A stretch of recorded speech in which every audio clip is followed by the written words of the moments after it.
everybody. Welcome to Creative University. I'm Chairman Peter Chotti. We have a special guest today, Fred Armisen, who's joining us on a Sunday. And what a special time to have you here. So, Fred, where am I finding you today? I'm in London, England right now. I'm working here for a couple months, and yeah, I'm just here. I've got my drums right there, my little electronic drums, and it's been great. I've been here for a couple weeks. Well, I love the fact that you're a drummer, and I asked you as part of the promotion for this session for your headshot, and this shot that you see on the screen is the shot that you gave. So we'll talk about music. Obviously, it's a fundamental part of your life. Yeah, sure, great. We'll talk about it all day. So it's great to have you on, Fred. So I'm Thanks going to for just having me. really quickly about Creative University for all of you who are new to Creative U. So Creative University is a pure give back that's meant for you students who are out there across the country and around the world. We have a lot of people outside the US actually watching this.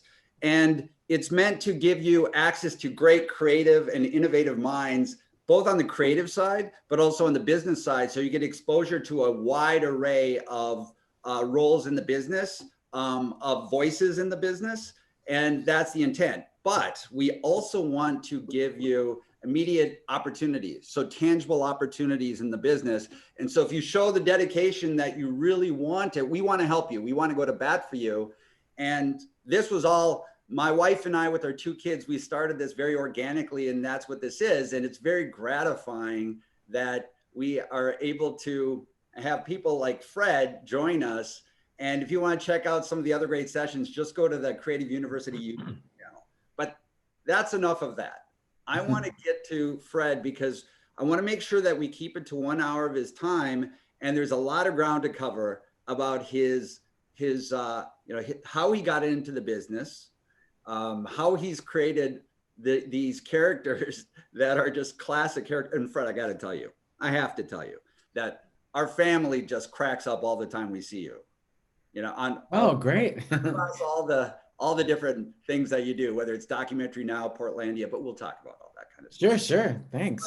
And then obviously advice in the business for the students out there who are passionate and want to get into it and just learn from you and get your insights. So what we'll do is we'll spend about 45 minutes talking like this. And, this is about you. And then at the 15 minute, with about 15 minutes left, we'll go rapid fire through questions. And I've already received a ton of questions. And for those of you who are out there, feel free to send them in during the session on the Q&A that you see below or via chat, and I'll check them out. So with that, Fred, I'm not going to even give a bio because everybody knows a lot about you. But I want to start first. I always ask our guests to pick a song, any song, to start the session. And you picked Sibel's Reverie by Stereolab. And so Yeah. why was that? That is just very simply my favorite song in the whole world. I love that song so much.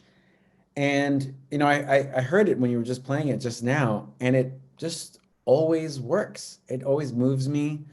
I love every single part of that song, the drumming, the melody. It's like a perfect song. The tempo, everything about it. It really builds. It's a very just an emotional, great song.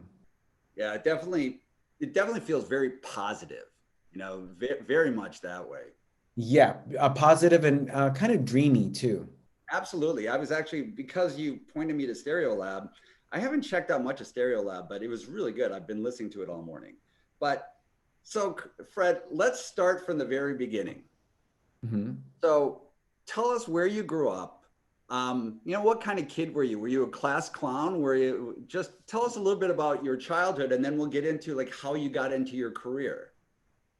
Um, I grew up mostly on Long Island in New York. I was born in Hattiesburg, Mississippi. My dad worked for IBM, and my mom's a teacher. She's Venezuelan. My dad's half German, half Japanese, but also kind of half Korean. That's a very long story. That's for another time.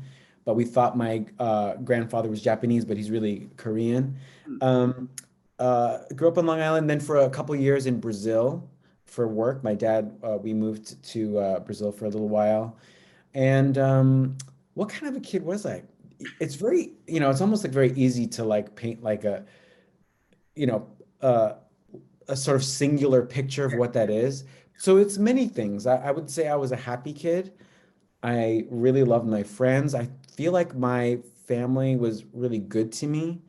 They really let me explore music and comedy. My mom got me into SNL and the Beatles, and I feel like my dad, he just always, it was very easy to make him laugh.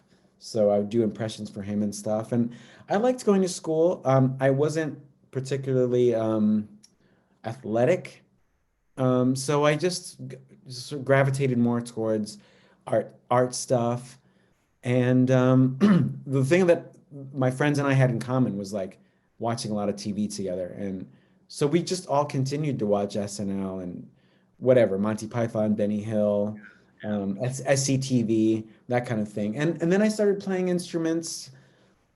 I must have been maybe 10 or something.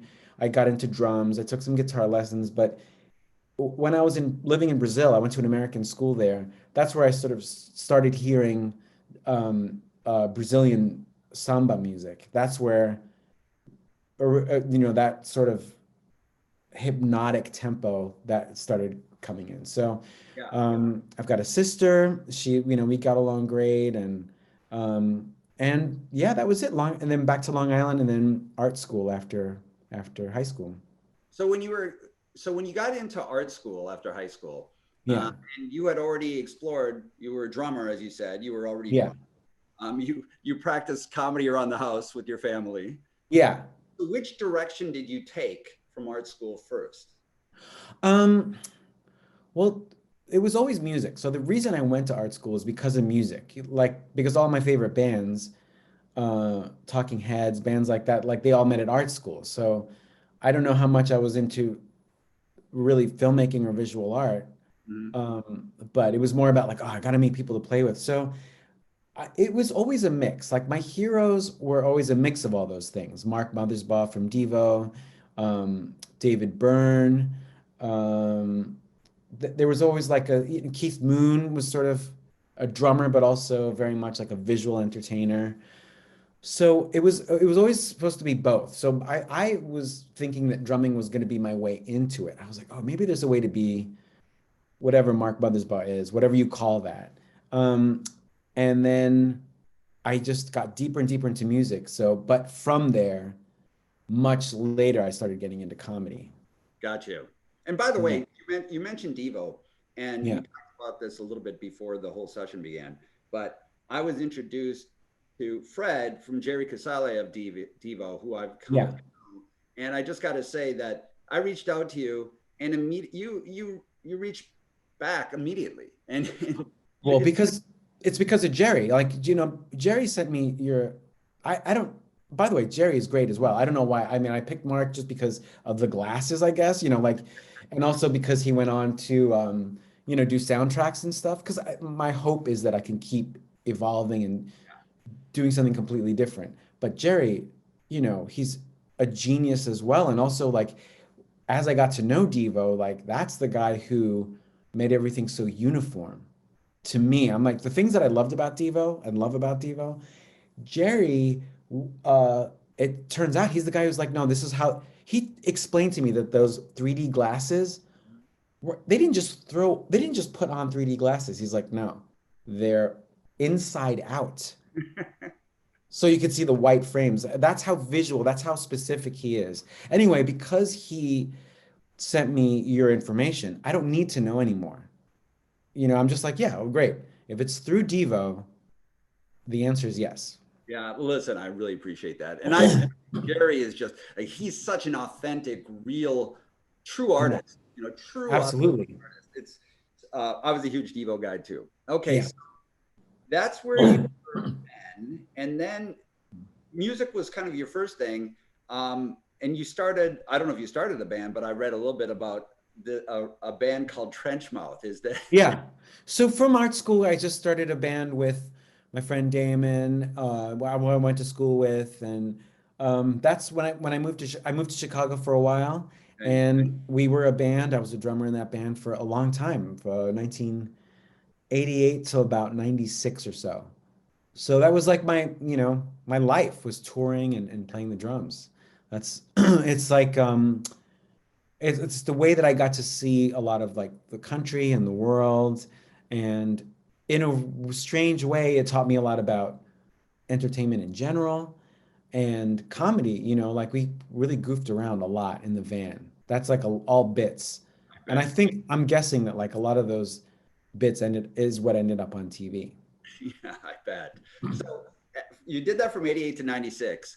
And then take us from there a little bit. Like what was, Um, we're- from there, like the band broke up, and I found myself I was working for Blue Man Group, playing drums in Blue Man Group, but I found myself very like sort of disillusioned. I was like, my band really didn't make it. All these other bands just made it, and we kind of, we did okay, but we kind of didn't go as far as I wanted us to go. And then my wife at the time introduced me to like British comedy and stuff, and uh, I ended up going to a music festival and making a videotape of me interviewing different bands as different characters. And that videotape sort of ended up becoming something. It became sort of, I don't know, a calling card or something, where I was doing different characters, and I was so disillusioned with music, and then that video opened up all these doors where all of a sudden I was doing comedy all the time, really quickly. Within a couple of years, some company would hire me to do comedy for this or some show, and before I knew it, that's what I was doing full time. Ever since then, since that video, that sort of took over. so it's really that video was kind of your first, you were successful as a drummer with this band, but this directional change for you was really the big break was that video, it sounds like. Yes. It was also for me like it gave me focus. Before I was like, oh, I just want to make it in this band, but that was more like that video was more, well, why don't you try doing, all the things that you love to do, whatever, impressions or accents and stuff. Why don't you turn that into something? And then it really did. There was more passion and momentum behind it. And And I so, felt really comfortable doing it. And, being a drummer in a band, I would see all these other drummers and they were so great. I was like, that's not just that, they were really into recording. yeah. Like a lot of drummers I knew would spend a lot of time in the recording studio, and I had no patience. That's the sort of clue as to like how I was not cut out to be in a band like that. Like I'd go to these studios, I'm like, I don't even hear what other people hear. I'd be like, I don't know, sounds like drums, sounds great. Can we go home? Whereas people who are truly, people who really make music all the time are like, no, let's try to get this mix right. And that wasn't me. Whereas with comedy, I want to, keep going and exploring and stuff. But with music, God, being in a recording studio was just not where I wanted to. I just wanted to record and leave. Oh, interesting. Well, and you look at your career, and there's so much to cover here. I don't, but I'll try to at least identify some of them. But it's multifaceted. You're a comedian, actor, writer, musician, and I'm sure I'm missing several things out. But it's just your story of what you were saying that you weren't cut out to do that. It seems like part of it is because you had all these ideas, right? You had all these different ideas of things to do, and so what ultimately, I guess, SNL, was it the next direction, the next big break after Yeah, we were talking about? pretty quick. I mean, I had a stand-up appearance on Conan O'Brien, Okay. and my stand-up was always doing characters and stuff, but it kind of like it made itself known to me as opposed to me having my eye on what I'm going to do next. This was a case of it coming to me and being like, well, actually, this is how it's going to go. I didn't realize that that was the path everything was going to take. Never did I think, well, this is going to lead to SNL. I love SNL, but it just all of a sudden I was on Conan, and then doing more stand-up, and then all of a sudden I was auditioning for SNL. So I feel deeply connected to SNL, but it just wasn't, it's not what I saw. It's the strangest thing where it's not a matter of like, all you have to do is believe in your dreams. It wasn't like that. It was more like, I don't know. I'm just going to do this right now. And then hopefully this other thing will come next. And that's kind of what happened. It's like a sort of very, it's just like just little steps along the way that led me here. Which is really interesting, by the way. That's a theme that for people who have been listening in on these sessions, no matter what role people play in the business, whether they're creatives or executives, hear it all the time, that it's not like they had this linear path that they felt that they would follow that took them to where they are today. It's a series of steps forward and taking action, and a lot of serendipity that comes with it too. So, Absolutely. and That's a perfect description. Yeah, it's very much like that. so after Conan, then, and you were starting to do more of that. The SNL process, since you weren't really seeking that out, was it one of those things where you received a phone call and said, "Hey, we'd like to audition"? Kind of. I mean, there's build up along the way of auditioning, and first you audition at a club and then in front of everybody. It's not like the whole thing was foreign to me, Yeah. but it was the thing that took the pressure off was that I was so used to being a drummer in a van that everything was great. I honestly couldn't believe I was in that room auditioning. I was like, this is where they do Saturday Night Live, as opposed to, oh, this is it. The pressure's on. Oh boy, that this is everything led to this moment. It wasn't that, so I was able to relax a little bit and go like, listen, if it ends here with doing this audition, I'll just be able to tell everybody, oh my God, I got to audition in front of Lorne Michaels. Yeah. So that kind of relaxed everything a little bit, where I was able to, in that performance, that audition, to take my time a little bit and not rush through it. What were your first characters during the I audition? did I did Felicito, who's like a character based on Tito Puente, a guy who plays the timbales. I did my audition as him, and then I did a self-defense expert, the same character I did on Conan O'Brien, and then a couple of impressions. Sam Waterston from Law and Order, Yeah. and then Vin Diesel. So I did two and two with my timbales, and then that was it. And then I got it soon after that. And I knew that my life was going to change, and then it really did. Yeah, I bet. So let's talk about your, so many characters that are classics. Stewart on the Californians. I'm in San Diego, so it's hilarious. Yeah. And I was in LA for years. Garth and Kat. I mean, these are just some, but Garth and Kat, hilarious. Prince, I'm a Minnesota boy, so that means a lot. Okay. The Queen, classic, and Yeah. right now. But tell us about some of your favorite characters and your creative process of creating these, these wonderful characters. How does that happen with you, Fred? Characters kind of, I don't know where they come from. It's just like I just see a type of person and I go, oh, there's that type of person. And then it's almost like asking around if anyone else notices the same kind of person. So, for example, I did this character called Nicholas Fain, who's like a comedian with an army jacket who just reads the newspaper headlines and doesn't really have any jokes, but his comedy is that he reads newspaper headlines. And it's just a type of comedian that I would see a lot in LA. So it just came from that, where I was like, it's almost like saying, has anyone noticed this type of comedian? Yeah. So it's not even making fun of those people. It's sort of like, did you notice?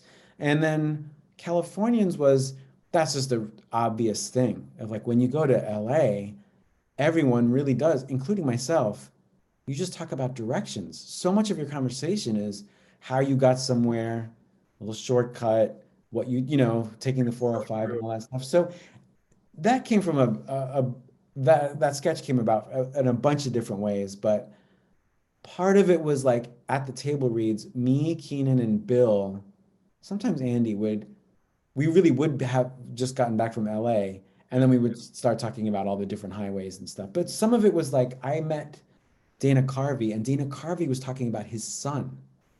And Dana Carvey's impression of his son because he said he couldn't get mad at him. Like his son would do something and get in trouble, and his son would go like, "No, but Dad." So he did this voice, and I thought it was so funny. So it's a mix of a whole bunch of stuff. Did you guys ever make it through one of those Californians without cracking each other up? Not completely, no. One of us, or maybe one of us would hold it down and someone else wouldn't. The Queen is just Mick Jones from The Clash. Yeah. You know, when I do it, it's like Mick Jones's voice, and yeah, it just comes from, heroes or whoever it just seems like it would be easy to do. Hunter says Ian Rubbish, and I'm going to ask about Ian Rubbish. Yeah. That's a classic one. But so, which ones are your favorites from SNL? Man, that's a tough one. That's really tough. Because for different reasons, there are things that are my favorites. Like there's this one that we did that actually John Mulaney wrote that was it was a Wizard of Oz sketch where I played like there was a cut scenes from Wizard of Oz where I played like a weather vane, like a rooster weather vane. And I was in the moment, I just felt like, wow, this is really fun, Anne Hathaway was the host. I like there's a sketch with Bill Hader that we did. It was like Vincent Price, where I Yeah. would do Liberace. Yeah. And I think it's the most that I felt like I was in like a SCTV type of sketch, like this is really a sketch TV show. So that Garth and Cat with Kristen is always fun. Californians, of course. I think Californians is like, it's just pure happiness getting to do that. But for different reasons, different stuff, and who knows why. So when it comes to something like Garth and Cat, Yeah. and just the outfits that they wear, Yeah. how did like in your creative process, you have a character, but how do you round them out with that kind of detail and the hair that you always choose? And Yeah, it just, as you're writing, you just sort of little details just come up, and we thought like that they're overly prepared, but they're not prepared. So that's what all the patches are. They're like, it's Easter, so we'll just make them over. They put all their energy into the vests as opposed to actually rehearsing the songs. yeah, that's funny. And let's talk a little bit about But I would say, I will say really quick. Yeah, of course. There's favorite characters, but I think the sketch that most represents like what I ever wanted to do on SNL was this punk band reunion at the wedding called Crisis of Conformity, which is like a hardcore punk band who has aged into like, it's at a wedding, and the dad is old enough that his daughter's getting married, and he puts his band back together, and it's like a hardcore punk band. Yeah. And that was like the most sort of love letter to like my high school days and everything. That's like the most personal of all the sketches that I've done. Interesting. And Ian Rubbish, how did Yeah. that come to life? Same kind of thing. It was actually Seth Meyers' idea. Seth, I think Margaret Thatcher had just died. So Seth was like, what if we do like a British punk who's like the only one who actually liked Margaret Thatcher? Which is such a funny thing because I'm in England right now. Yeah. When I was in high school and they would sing about Maggie Thatcher, I don't know the difference. I was like, yeah, screw her. But at the same time, I'm like, what did I know about British politics? It's so funny that like high school is so about like whatever your favorite band says is what you say. But I didn't know the difference. Anyway, so it just came from that. And it's like, I love British punk so much. So it was just me getting to do, the Clash and the Sex Pistols and the Stranglers and the Damned. It's like everything that I love it rolled into one. It's such a classic character. Like Oh, thanks. that skit is just our family rolls every time we're on the floor. I'm glad. So we love that. Well, it's what led to documentary now too. That sketch, that video, that we kept on working together to make documentary now. That was based on that video. Interesting. So, how did SNL? You were there for many, many years. So how does one who's on SNL and getting all the success that you have, and just it looks like having a lot of fun doing it. Oh yeah. How do you decide when you want to try something else? You want to leave, and how does that all happen? It's a feeling for sure. Portlandia was already going, so we already started Portlandia. So already I was sort of, starting my other band. Yeah. And it's a really strange, Amy Poehler described it to me. She's like, you'll just feel it. It's like a feeling because I love SNL to this day. I watch it all the time. I loved being on it. But something just happens where you go, I think I did it. I think Yeah. I said everything I wanted to say. There's no like other level of something that I felt like I was gonna have. That's just me. Mhm. Now, Keenan's been there for many, many years and he's still saying new things. He's still more and more brilliant. So that was, it's just it depends on the person. So Yeah. for me, I was like, this is about right. Andy and Kristen had already left, and Bill was leaving that year. So I kind of felt like, oh, maybe this is good. Like this group, whatever group that is, and Seth left, I think, half a season after. So it was almost like maybe, it's time to, time to move on. And by the way, you never leave that show. Every year I've come back to do a couple sketches or whatever, like you never really leave. You're always just back doing something. Well, as somebody who's in the audience, it certainly seems like it's a family. You definitely get that sense, which makes it really special for those of us who are watching and enjoying it. Yeah, it's very much that way. And even, I'll meet like a cast member I haven't met before, and it's a strange feeling because you're already locked into each other. It's almost like you just know each other. I'll talk to Beck Bennett, and it's not like we have to sort of, figure out who each other is. We're just like you just become immediate family members. Right. Okay. So you mentioned Portlandia, of course. Yeah. Great show. And that started before you left SNL. So how did that come to be? And tell us a little bit about Carrie too, and how long Well, you've known each other and how that all happened. Carrie and I have known each other since the early 2000s, maybe 2005 or something. 2004. No, 2004. We might have met in 2003, but 2004 is when we, man, somewhere in there. It was right before the presidential election. So, but we'd known of each other from before because I knew Janet Weiss, the drummer for Sleater Kinney. Sleater Kinney is my favorite band of all time. I knew them. I knew Janet in the 90s, late 90s. Because of your Um, because of your touring. because of touring, you just kind of get, she'd come through with Elliott Smith and just, it's just uh, happens that way. It's Yeah. kind of like its own small community. And I knew her, but I really, Sleater Kinney just, God, they just, they were my favorite band and they remain my favorite band.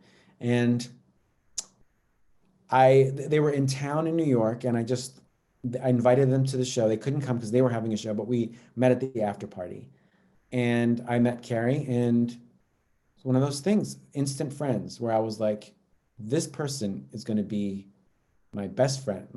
It turned out to be like a soulmate, like immediate. I was like, this is the person. And it turned out to be true. Like it wasn't just like a whim.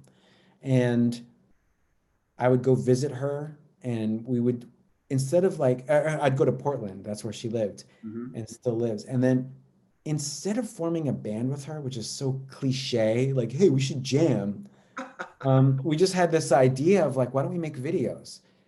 No goal, no reason. Let's make these short videos. I was on SNL, but I was like, let's make these weird pieces.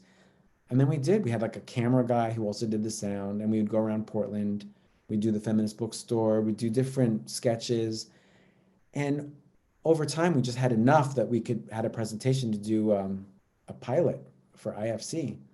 And through Broadway Video, the company that does SNL with Lauren. So it was very sort of organic, patient, calm. Not we never were like we've got to make this TV show, and it was very like let's make videos, Yeah. let's make a pilot, let's turn it into a show, and then we did that for 8 years. So when you first started it and started doing these videos with Carrie, did you know that were you shooting for a pilot then, or no, you were just having fun at the Just beginning? having fun, no reason.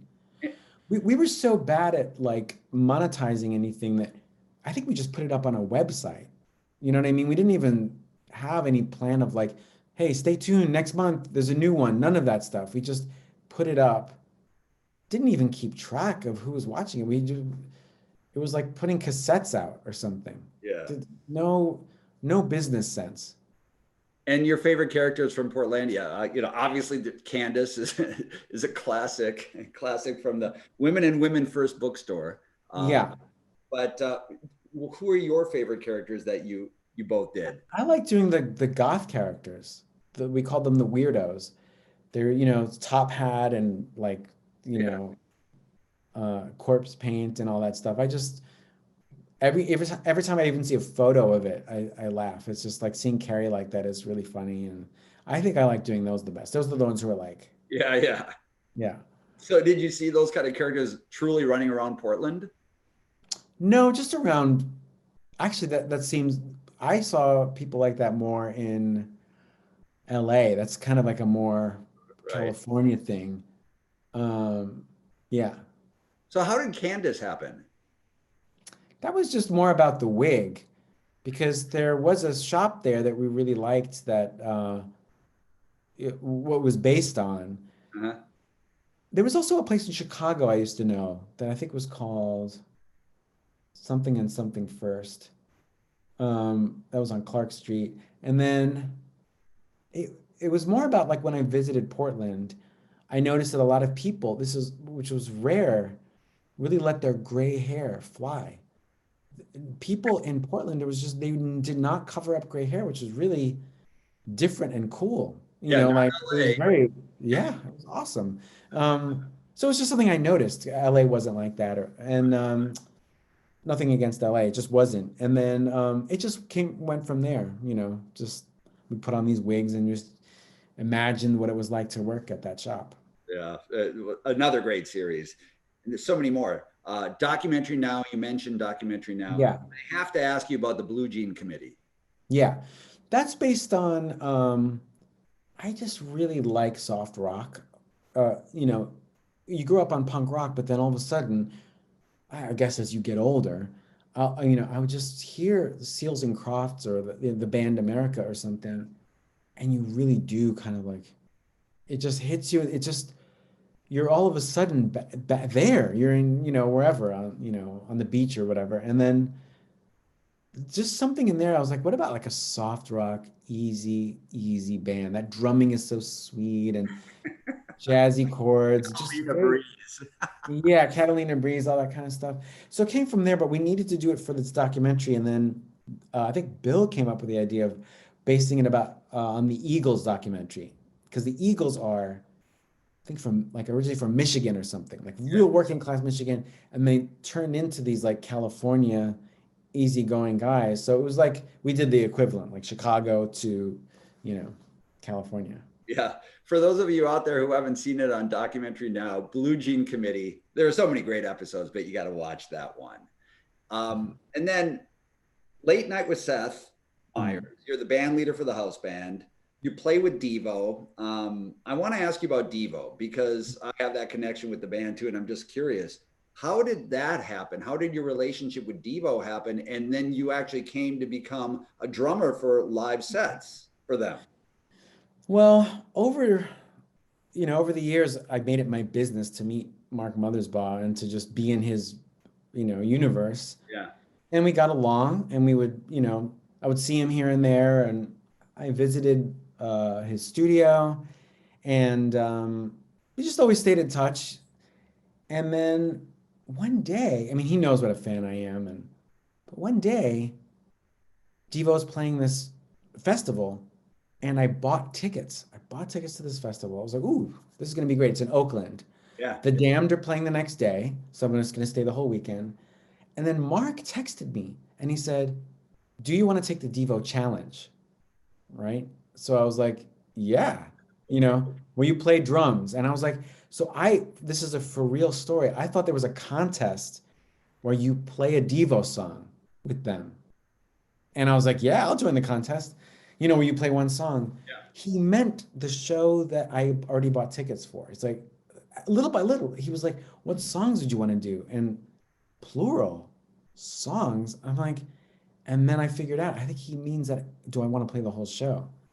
So, of course, my answer was yes. But, I really grew up learning those drums. I really like, that's how I learned those fills, all that stuff is like stuff that's because of listening to Devo, that's how I play the way I do. It's a bunch of drummers, but they really taught me like certain patterns, and or Alan Myers taught me all these.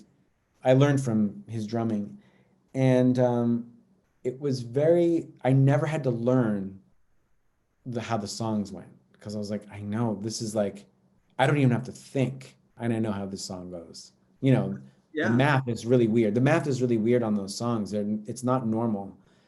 So I had to sort of, but as soon as I mean, we rehearsed a lot. So it wasn't an easy job, but it was the part of knowing the different parts of the songs. I did not have to think about that. Well, that's pretty amazing because there is a lot of complexity with their music for sure. Oh yeah. And on the drumming side, so that's no small feat. You know, this gets back to, it sounds like you're fearless. Just like when you went to SNL and you auditioned, you were kind of fearless. You just let it go because it was a cool experience. And so you were happy to be there. So it sounds like it's kind of a similar approach that you've taken throughout your career. Yeah, maybe there's something in the sort of like if you're comfortable enough, you can kind of, you know, handle it a little better.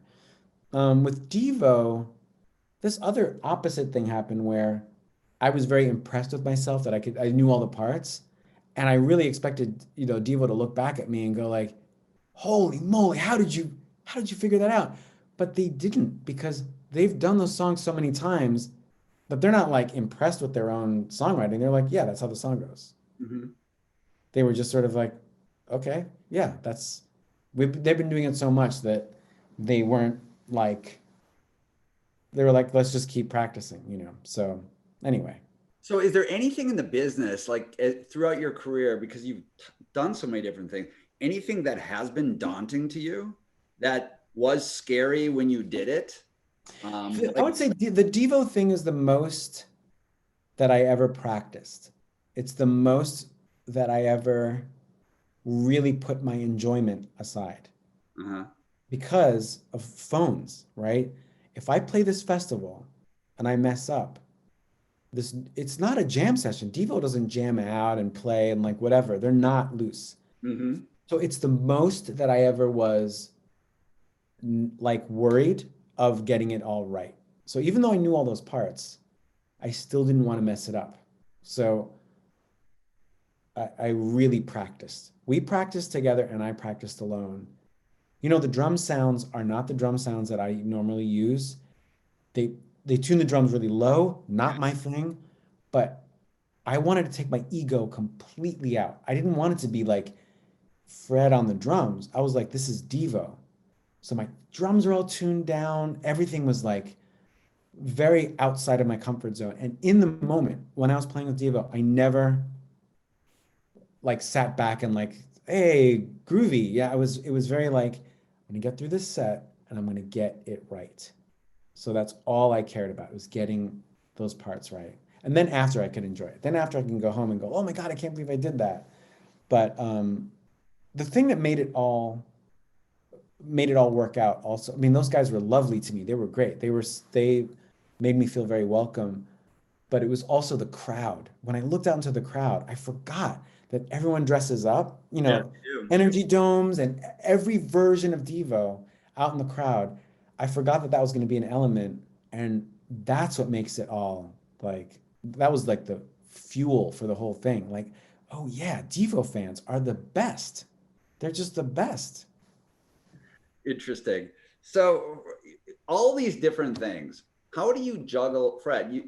I can't even imagine. You're working on something right now. Yeah.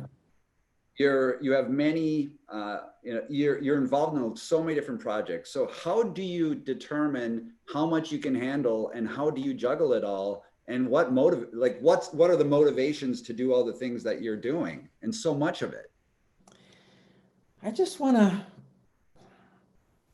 while I can, like while I can still play the drums and while I can still make art, I just want to keep going. I want to claw away at it. And I I want to be like my heroes, the way that I see that like, you know, so many of my heroes are still like they're trying to make art. So Like who? What I do is I just treat everything in short bursts. So the first thing I do is I say yes. I'll just say, hey, do you want to do this thing? Yes, whatever it is. Great. Are you sure? Yeah, I don't care. Sounds fun. Where's it shooting? In Vancouver. I guess I'll go to Vancouver for a couple months. So first I say yes, and then I take everything in just little increments. It's all like, what's a month ahead of me? What's 2 months ahead of me? If I can't do it, then I just, then I can't. But I just try my best. Doing the drums for Seth Meyers, I can't always do. Sometimes I'm out of town. We have fill-in drummers. So that's an example of like, that's how I do it, is I can't do it all the time. I just do a little part of it and then, you know, step back. But yeah, I just love it. Well, you mentioned that your heroes. So who are some of your heroes? I think it would be Mark Mothersbaugh, David Byrne, Tina Fey, Cindy Sherman, um, John Waters.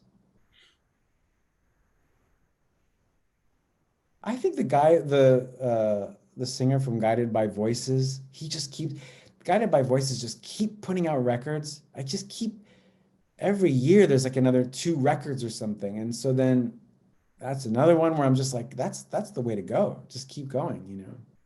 So who's one of, and then I want to get into just kind of end this part of the session with some of your advice because there are a lot of questions, of course, on how do I get my feet in the door of this business, whether it's as a writer or as a comedian. But I have to ask you, since you're such a musician and music is such a fundamental part of your life, is there anybody right now, you're a new artist that is kind of blowing your mind? Someone wrote something really funny. Babs loves eggs. That's a John Waters thing. I'm sorry. What was that?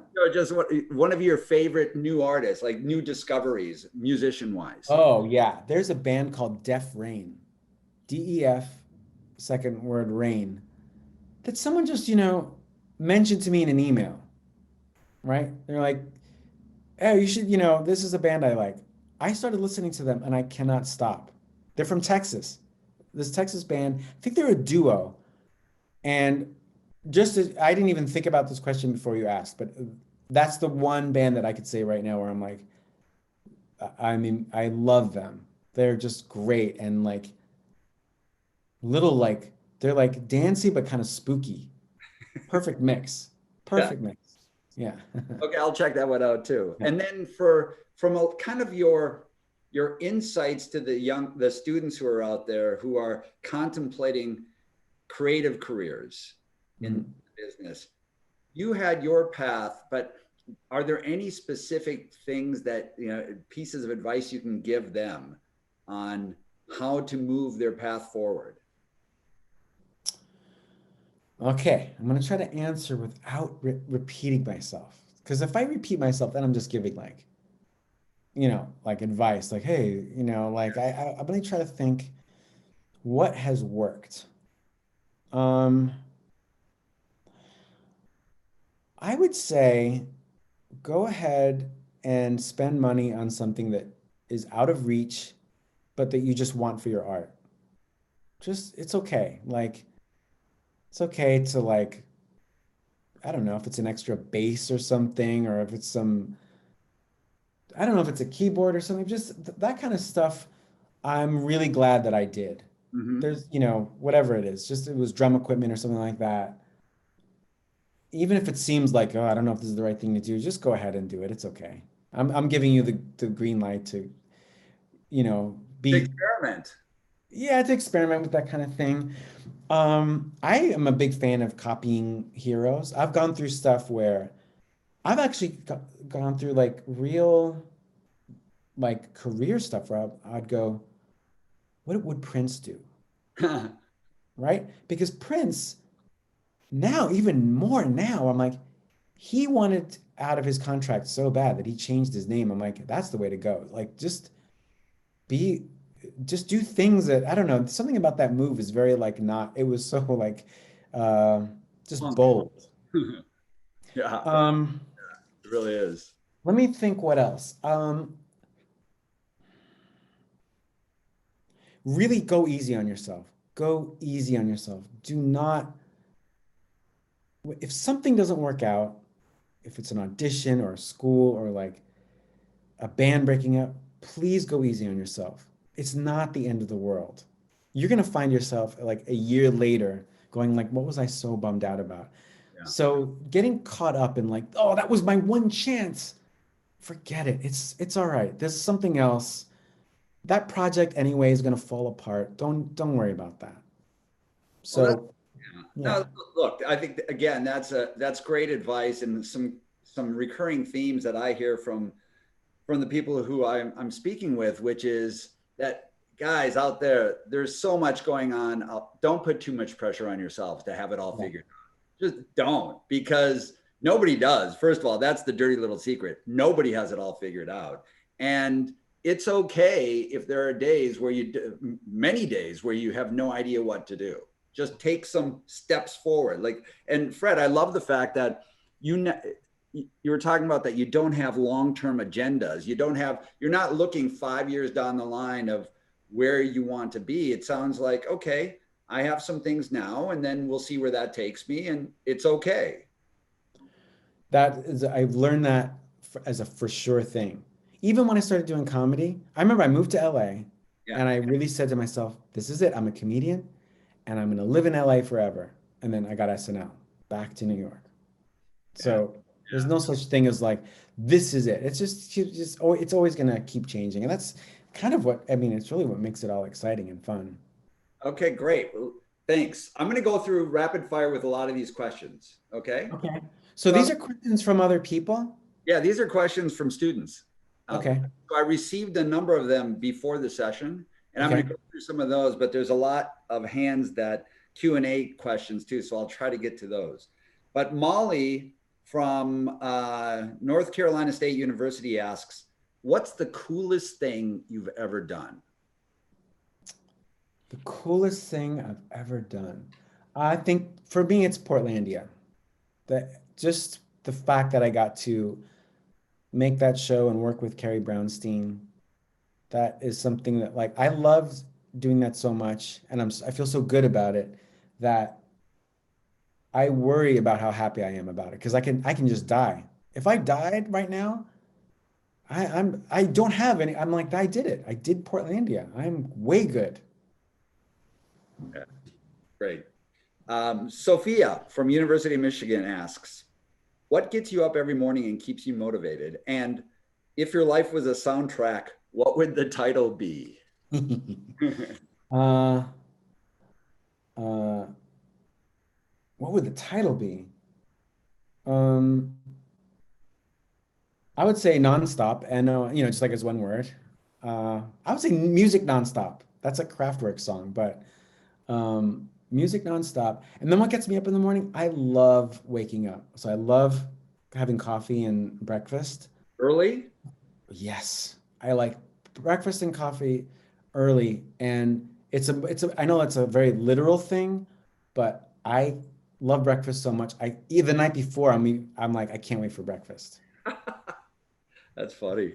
Kara from NYU asks, how did you manage to combine all your passions and talents, comedy, music, writing, into a career? And was there I guess we've talked about that a lot, but was there a time when you felt you had to choose between them? Luckily, I never had to choose. There was only the time where my band was ending Mhm. that it wasn't even like a choice but it felt more like I felt a little bit like this isn't going the way I wanted. I should start, you know, looking at some other options as far as making art. So, but it was never like now is the day of making a choice. It wasn't like that. And how do I combine it all? I don't even know. I just like doing it all and I just try to mix them up and play drums in a comedy sketch or whatever. I just try to do as much as I can. Do you ever sleep? Yeah, I sleep. You like breakfast early and Yeah, then yeah. you're doing late night comedy. I know, I guess, yeah. No, but I seem to fit. I do get my hours of sleep. I do make sure that happens. That's good. Okay, so Gloria from University of San Francisco says, what is one thing you had wished you'd known before getting into the entertainment business as an actor? Oh man, that's really, really good. As an actor, oh man, what do I wish I had known? Man, I know this is rapid fire. Um, I gave that advice of not beating yourself up about stuff that didn't work out. I think it comes from that. Like I wish that I had known that all the stuff that I didn't get, that I auditioned for, but it was not worth ever even thinking about, Yeah. you know. So yeah, there'd be some audition somewhere. I was like, but that movie, and then it's like I don't even remember what they are anymore. So I think I wish I remembered that. Okay. Again, this goes to balancing it all. Neha from San Diego State University says, any tips on work-life balance? And we've alluded to that a lot with all the different things that you're doing. So how do you find work-life balance for yourself? I don't know if I'm good at it. I think that I don't balance life that well. I think that like I lean in on work. So like work is I enjoy it so much that that becomes like the rest of my life too, in that like, I find it hard to travel if it's not for work. So that's where I find the balance. I'm like, well, I don't know if I love London, but I don't know if I'd be coming here if it wasn't for work right now. Yeah. So I kind of, that's how I make them all work together. By the way, how is working in London right now during COVID? Well, it's really intense and I'm glad it's intense, because it's like a lot of like protocol and testing and all that stuff, but great, you know. The other thing is I work so many hours, but everything's closed anyway. So I'm not missing out there's not one show going on. So it's not like I can go see a band anyway. Well, you So have your own drum kit back there in your room. So I, that's for late night. That's for late night with Seth Meyers. oh, is it? Really? I recorded today. Yeah, I did that just so that I could record all the songs. Oh, that's classic. Yeah. Yeah, that's funny. Olivia has a question. Who is one of your collaborators you have learned the most from? I learned the most from Lorne Michaels at Saturday Night Live. Interesting. That's easily who I learned to not be precious about my own work. So much gets edited down that when I started at SNL, I was like, oh, my creative, brilliant ideas. And then it keeps getting shut down so much that you kind of go, oh, wait a minute, I'll come up with something else. Well, you start to trust your own brain. You start to go, it's much better that it's disposable. Throw it away, come up with something new. And it was Lauren that was kind of like, yeah, get over yourself, get over this whole like, this was the sketch. It's the sketch, the Californians was like an afterthought. It was a bit that we were doing. Yeah. So that's where real creativity lives, not in the grand idea. It's the accidental weird idea. Ah, gotcha.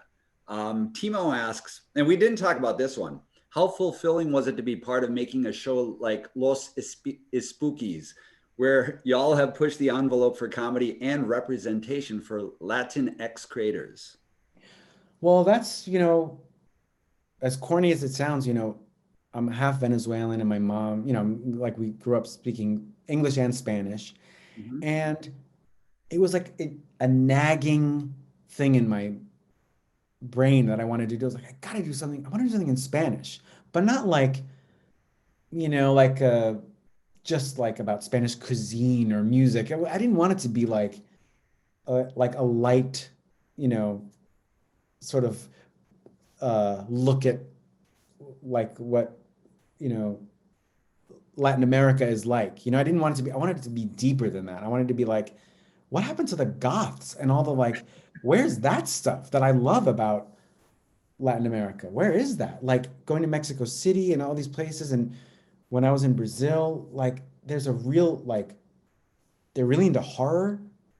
So I was like, where is that? And so I just wanted it, and also with, of course, with Ana Fabrega and Julio Torres, like they helped me make it the kind of show that I really wanted it to be.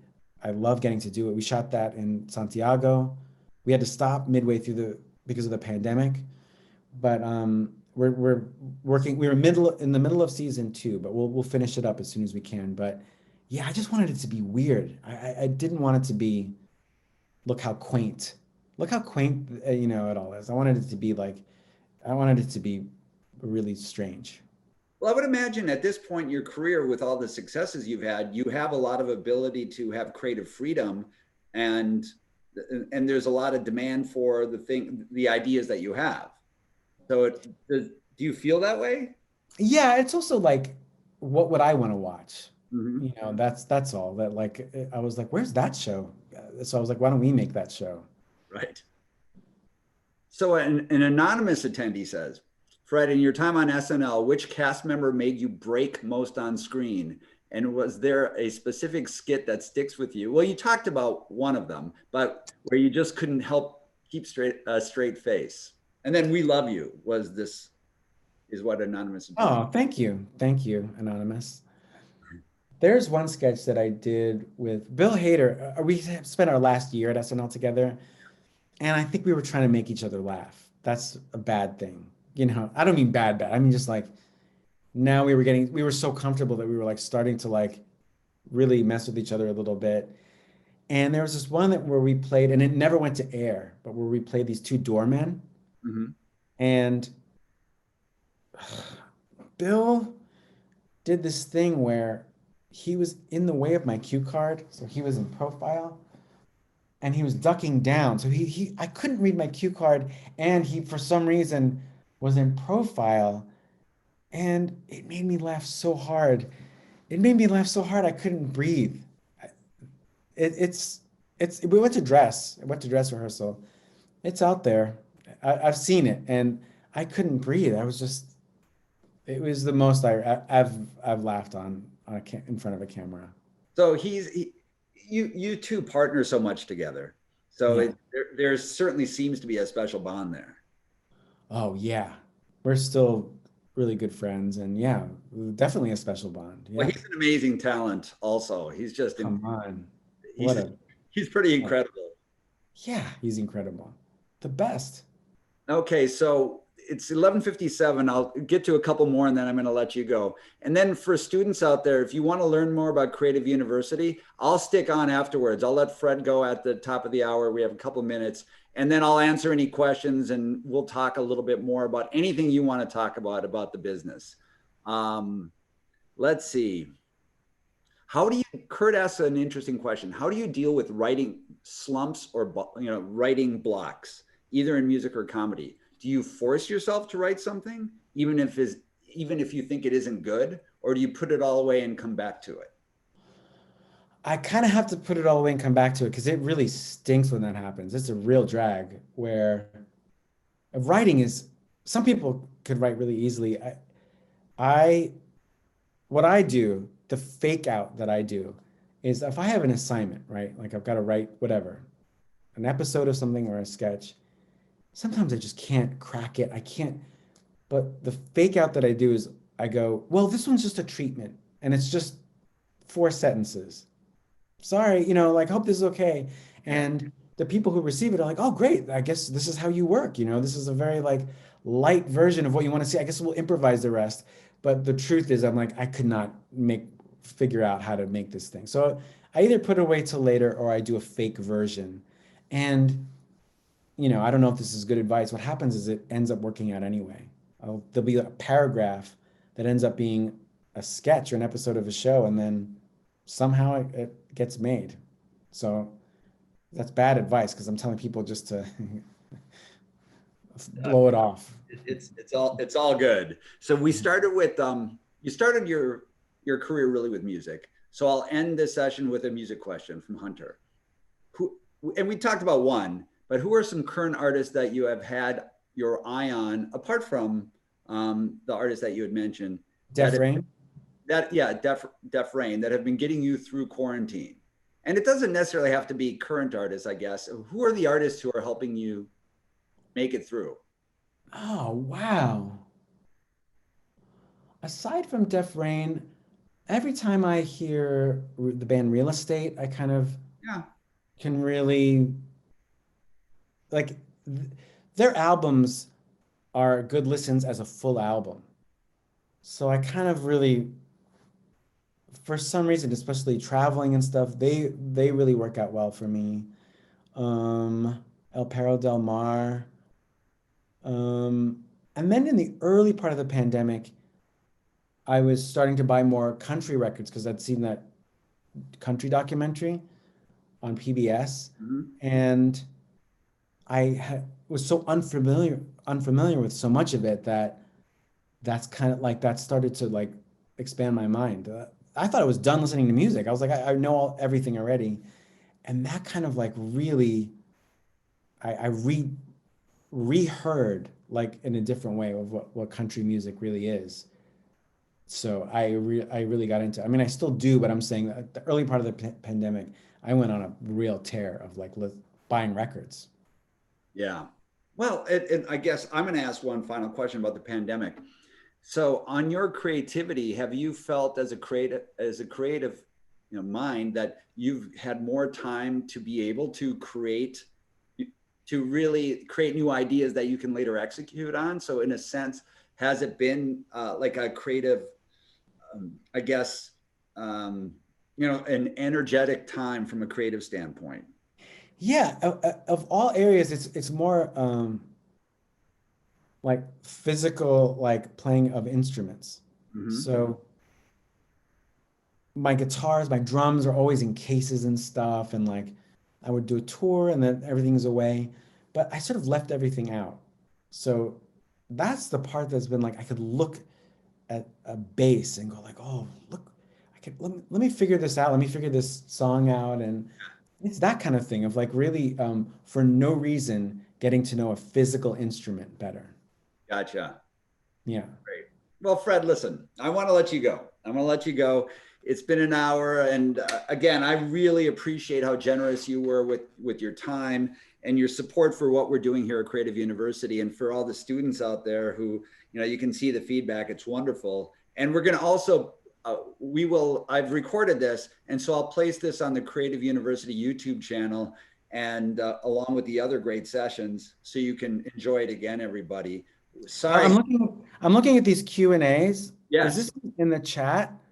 There's a bunch in the chat probably that I didn't Okay, get. I'm gonna run through these Okay, really quick. I love. When did you start writing sketches? SNL. Where are you right now? London. Okay, Lots of Spookies we did. How did you know you're born to be a performer? When I was watching TV when I was a kid. Um, just because I just do. How do you stay creative? I don't have a choice. Uh, boy, how do you overcome writer's block? I think we did that one.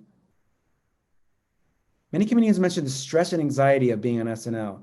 I didn't experience as much stress and anxiety, but I did have a bass, an acoustic, a sort of a Hofner bass that would sort of lull me into like sort of relaxing a little bit. Um, who's your favorite SNL host? There's too many. That's a good question. Yeah. And that's such a cop out to say too many, but for different reasons, there are just, even hosts that, um, you know, I don't know. They're for real. They all helped the sketches. They were all there and they make the show happen. So they're honestly for real. They're all great. Who was your favorite singer, musician on SNL? Do you mean when I was there or before I was there? Um, Both. Okay. So while I was there, it was Modest Mouse. And before I was there, maybe the best performance on television of any band would be the Specials. Hmm. They did Gangsters. If you feel like looking it up or something, they did Gangsters on SNL. Oh my God, you got to see it. Just great. All right, sorry. All No, right. I love it. I love I appreciate you doing what you just did, going rapid fire through. There's so many more. Just in case. Yeah. That's great, Fred. Again, thank you so much for being part of this, because Thank you. you jumped on it right away, and that meant a lot. It meant a lot to me. It meant a lot to all the students out there, and you're an inspiration. You're a Oh, thank creative. you very much. No, you truly are. You're a creative force, and I don't say that lightly. You crack us all up, which is such an important thing especially during these crazy times. But it's so great to have some of that levity, and also just it's clear you have fun with it. It's clear that you're very cool with just putting yourself out there, which is a wonderful lesson for people too. So thanks again. Well, thank you. I appreciate it. Thanks for the kind words. It's very nice. And we're excited about your next upcoming projects. Great. Thanks, Fred. Thank you. Have a good night over there. You too.